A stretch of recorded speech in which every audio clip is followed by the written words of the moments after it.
নাকি তুমি তো প্রতিদিন স্কুলে আসো না, কি ব্যাপার? স্যার প্রতিদিন নিয়ম মানতে ভালো লাগে না। তাই প্রতিদিন নিয়ম মানতে ভালো লাগে না? রিয়া, একদিন নিয়ম মানলে কি হয়? নিয়ম ভাঙলে কি হয়? আচ্ছা, ঘুড়ি দেখেছো? আকাশে ঘুড়ি উড়ে না? যে আকাশে ঘুড়ি উড়ে কিসের সাহায্যে উড়ে? স্যার সেটা তো সুতোর সাহায্যে। যতক্ষণ সুতোর সাহায্যে সে বাঁধা থাকে ততক্ষণই সে আকাশে উড়ে।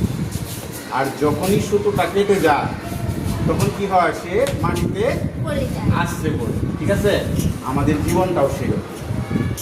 অনেক নিয়মে আমরা বাধা।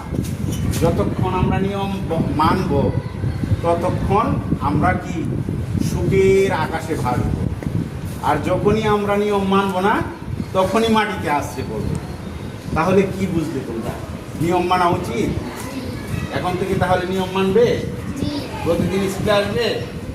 হ্যাঁ, সবাই বলো, জি সবাই বলো আমরা এখন থেকে নিয়মিত স্কুলে আসবো। আমরা এখন নিয়মিত স্কুলে আসবো। স্কুলের সব নিয়ম কানুন মেনে চলবে। স্কুলের সব নিয়ম কানুন মেনে চলবো। চলবে কিন্তু, ঠিক আছে? জি ভেরি গুড।